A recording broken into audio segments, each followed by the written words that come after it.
Bismillahirrahmanirrahim. Today we are going to learn about the renin angiotensin aldosterone system. Uh, this is also called RAS, RAAS.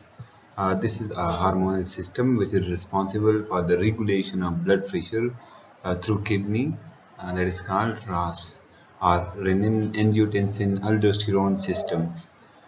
This system actually control the blood pressure with the help of kidney. This system regulate the blood pressure with the help of kidney. In the diagram, you can see the liver, the lungs, the blood vessels, and the kidney.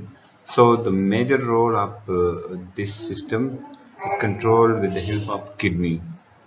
Uh, we are going to learn about the whole mechanism of RAS in the next slide. This slide will be consulted in the last of this lecture.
Combination of three types of tissues. Three types of tissue. Number one, macula densa. Number two, Lasix cell. Number three, juxtaglomerular cells. Macula densa, Lasix cells, and juxtaglomerular cell. In this diagram, you can see this is a nephron. And this nephron, this one, this is afferent arteriole. This one is efferent arteriole, and this one is distal convoluted tubule.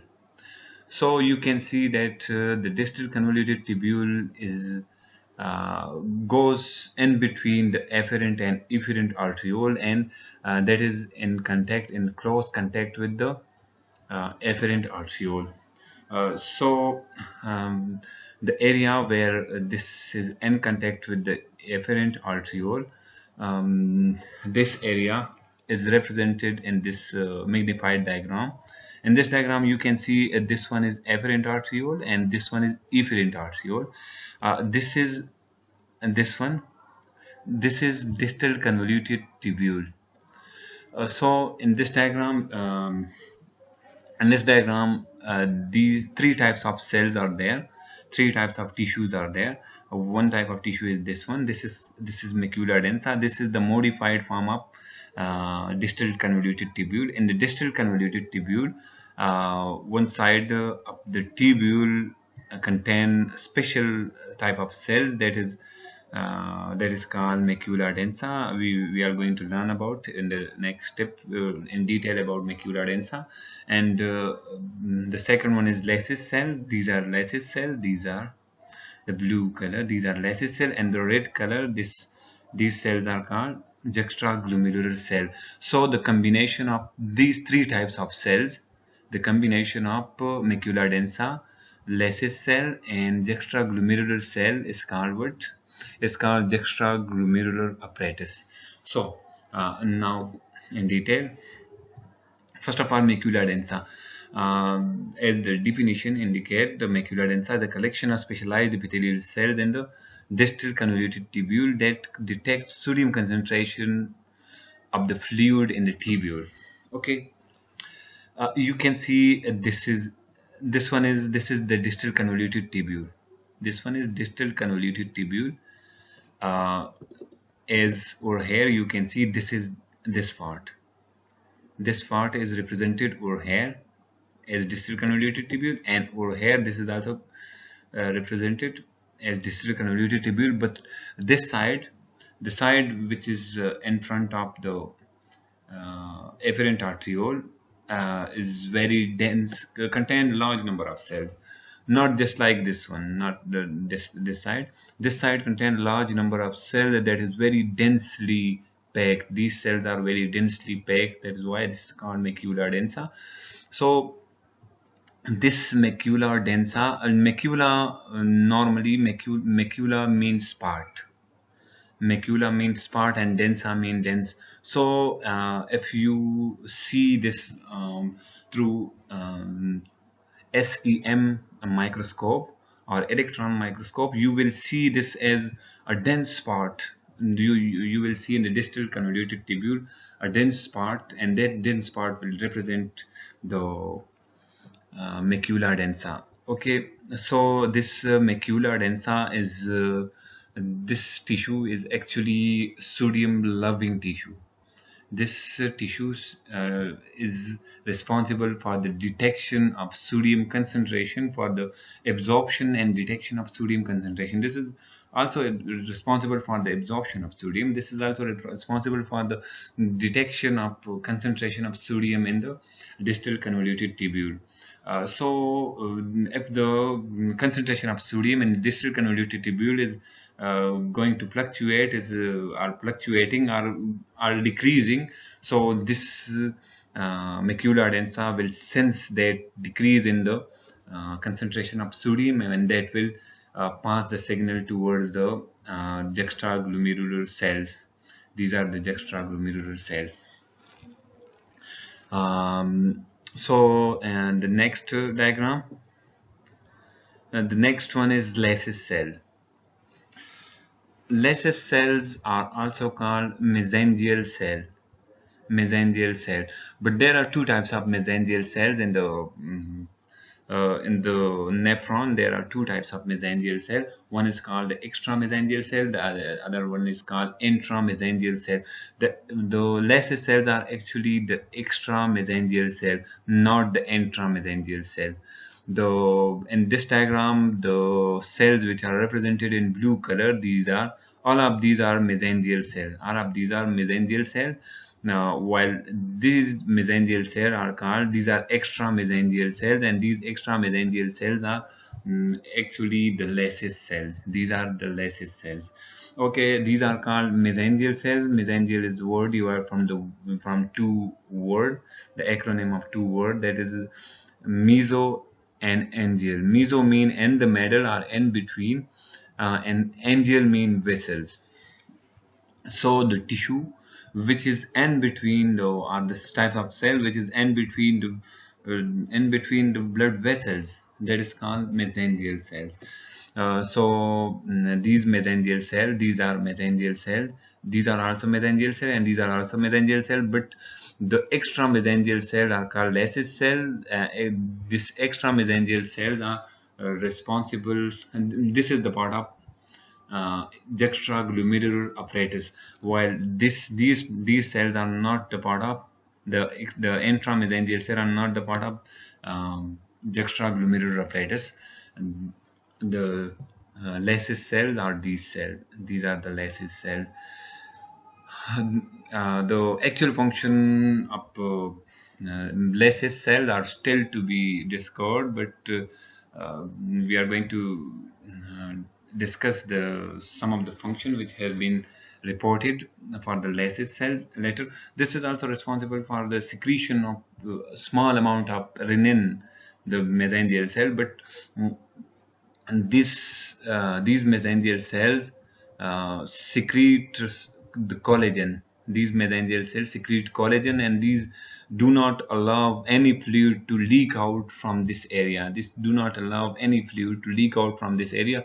This is also responsible for the transferring the information from macula densa to the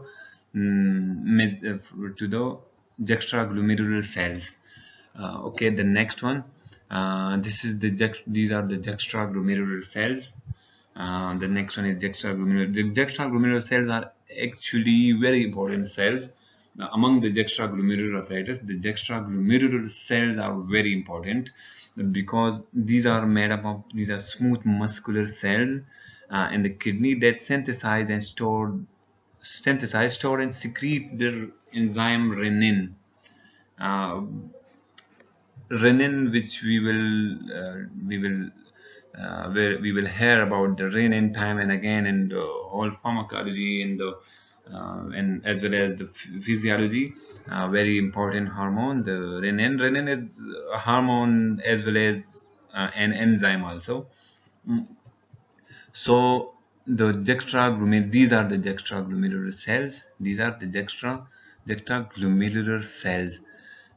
These are called juxtaglomerular cells because these cells are uh, very close to the glomerulus.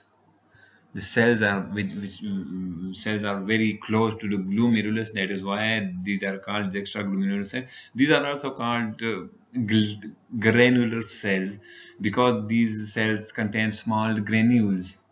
These contain small granules, but these are not simple cells. These cells are smooth muscular cells. So these cells have the ability to contract and relax.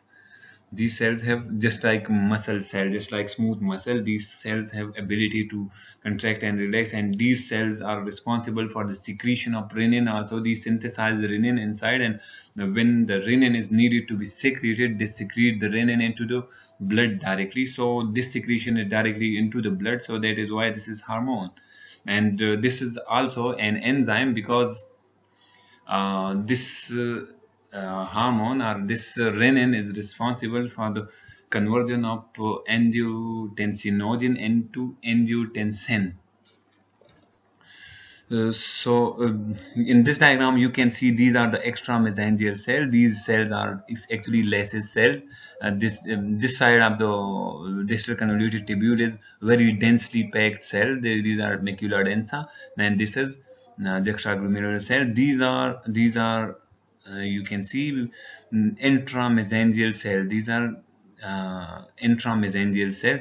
These are also called glomerular mesangial cells. Um, Okay, now the next one. Okay, the RAS activation, RAS renin angiotensin aldosterone system. Uh, how the renin angiotensin system, aldosterone system, that is responsible for the control of blood pressure with the help of kidney, how this system is activated. This system is activated by the following four factors. These are the four factors which activate the RAS system. RAS, the number one, the decreased blood pressure. When the blood pressure is decreased, RAS system is activated. Or when the sodium concentration is decreased, the RAS system is activated. When the blood volume is decreased, the RAS system is activated. Or when there is sympathetic stimulation in the body, the RAS system is activated. If your sympathetic nervous system is stimulated, the RAS system will be activated. The next one is in this diagram you can see a very prominent diagram of the extraglomerular apparatus, or very prominent diagram of corpuscle. This corpuscle contains this is the Bowman capsule, this is the glomerulus, this is the efferent arteriole, this is the afferent arteriole. In the afferent arteriole, the blood flows to afferent arteriole into the glomerulus, and the glomerulus, the blood is filtered towards the Bowman capsule, and the remaining blood goes to the efferent arteriole. Now you can see over here, this is the distal convoluted tubule, and this distal convoluted tubule, this side of this cells contain large number of densely packed cells, which is called macula densa. These macula densa contain special type of cell which is responsible for the detection of sodium concentration. These are actually sodium loving cell, and these absorb as well as detect the sodium inside the distal convoluted tubule. If the sodium concentration is decreased inside this the distal convoluted tubule, you people have an idea that if the sodium concentration inside the body is decreased, it means that sodium concentration inside the blood will also be decreased. If the sodium concentration inside the blood will decreases, this will lead to the decrease of the sodium concentration in the distal convoluted tubule as well, because this is the filtrate which is obtained from the blood. So the sodium concentration, the decrease of sodium concentration actually means the decrease of blood pressure. Most probably in general cases, in majority of cases, when the sodium concentration inside the blood is decreased, the blood pressure is decreased.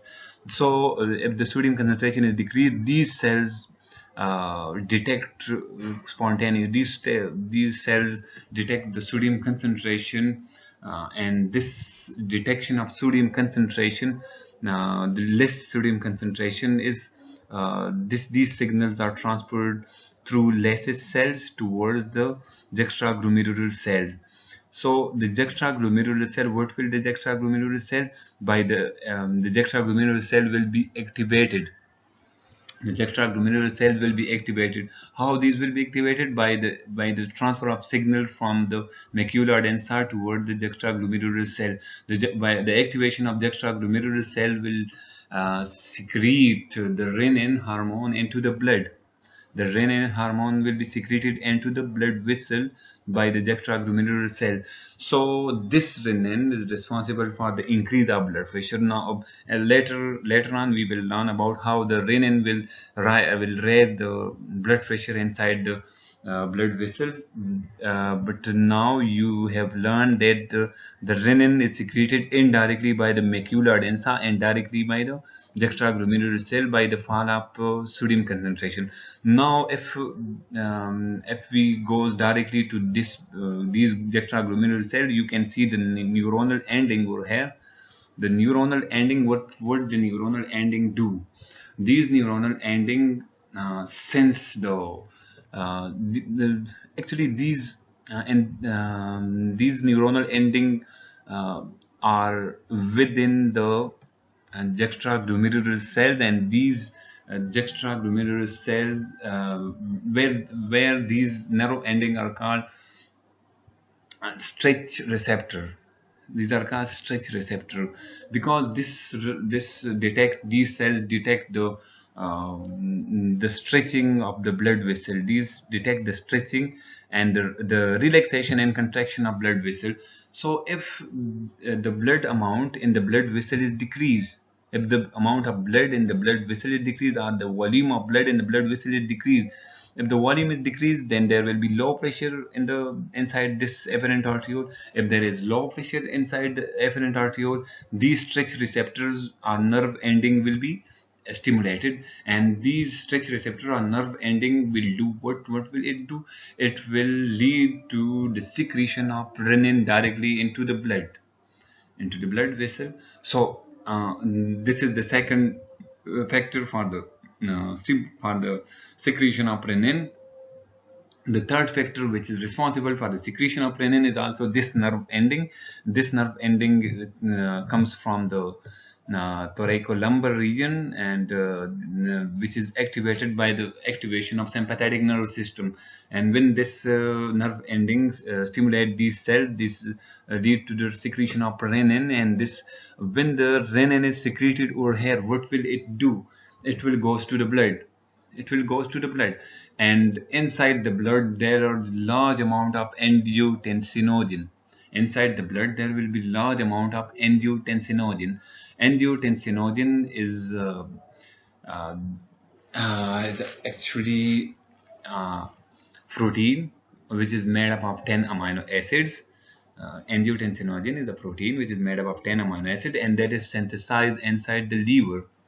Now coming toward the second diagram, this one. In this diagram you can see the angiotensinogen is synthesized inside the liver, and these hepatocytes secrete this angiotensinogen into the blood, into the systemic circulation. So throughout the systemic circulation the angiotensinogen is present.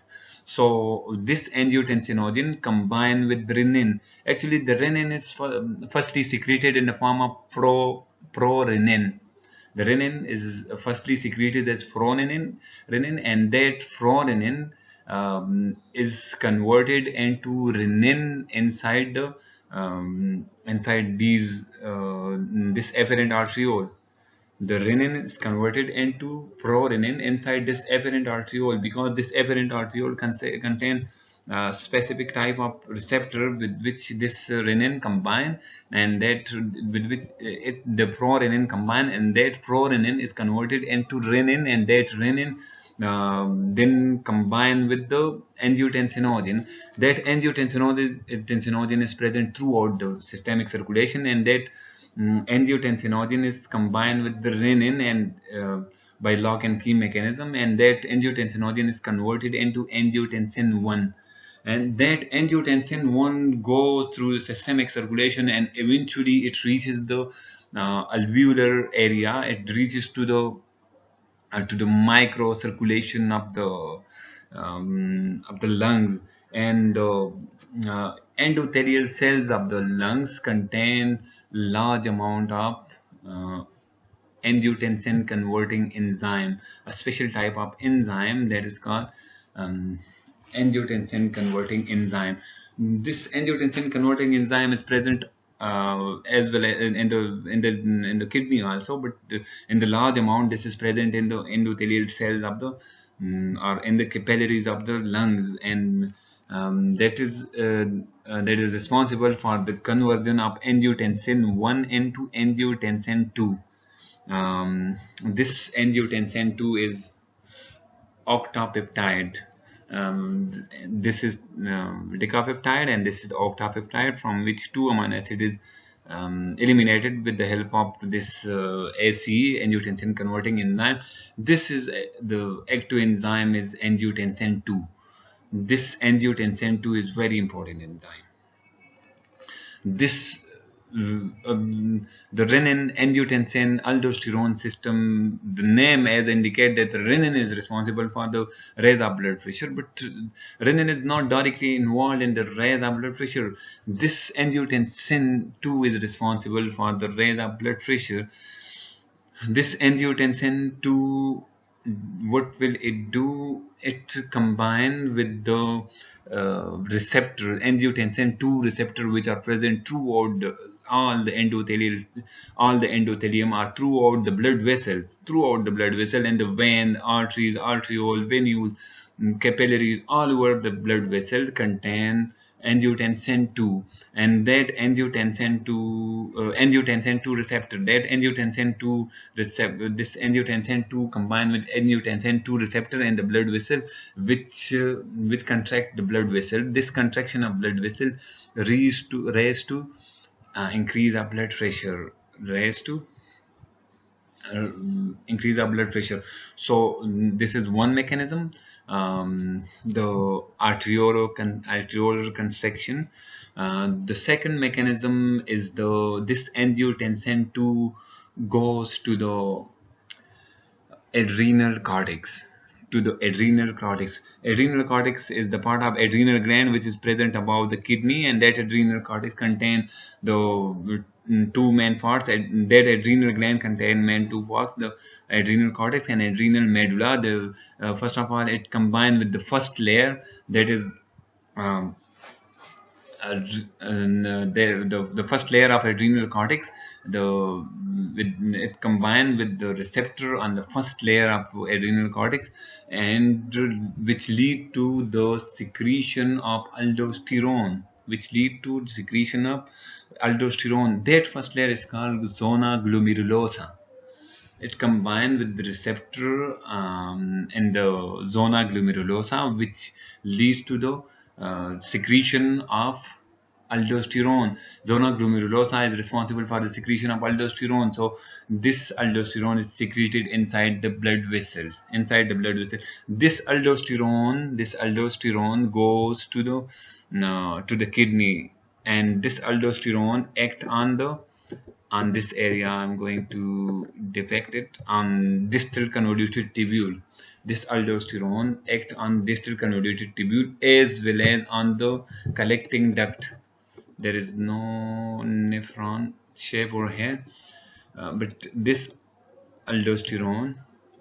This aldosterone is responsible for the absorption of sodium and water in the distal convoluted tubule and collecting duct, majorly in the collecting duct. This aldosterone acts majorly on the principal cells of the collecting duct by the absorption of sodium. This absorbs sodium. This aldosterone is responsible for the absorption of sodium. This aldosterone is responsible for the absorption of sodium through the principal cells of the collecting duct, and that absorption of sodium will lead to the increased concentration of sodium inside the blood, and increased sodium concentration will lead to the rise in blood pressure. So this is the second mechanism. Now the third mechanism is the this angiotensin 2. This angiotensin 2 goes to the, this also goes to the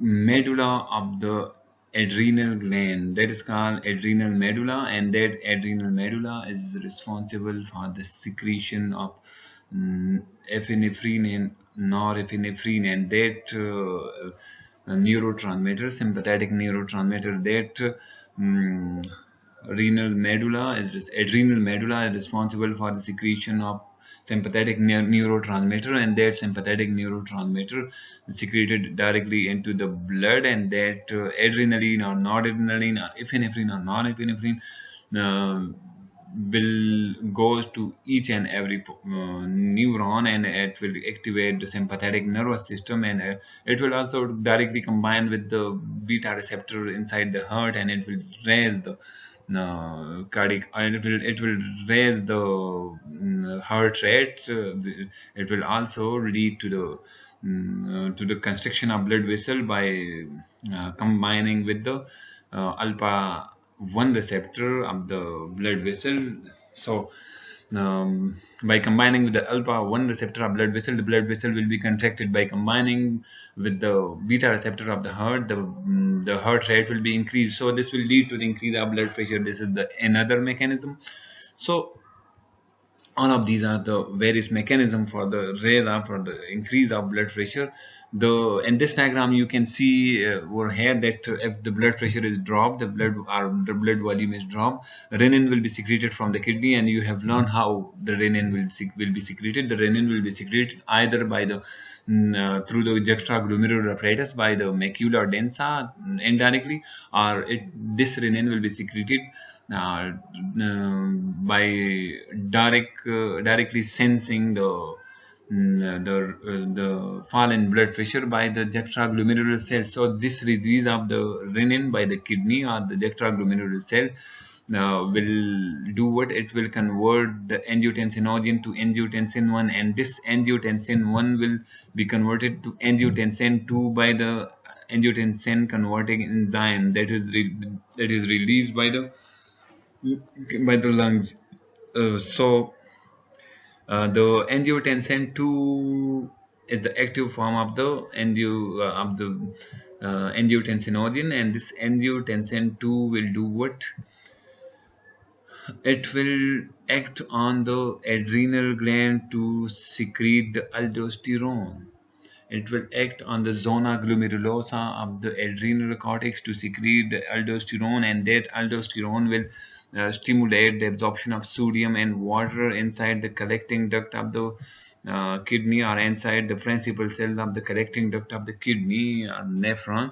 This angiotensin 2 will also act on the blood vessel directly by the combining with the angiotensin 2 receptor inside each and every blood vessel, which will lead to the vasoconstriction, and that narrowing of the blood vessel will lead to what? It will lead to the increase of blood pressure.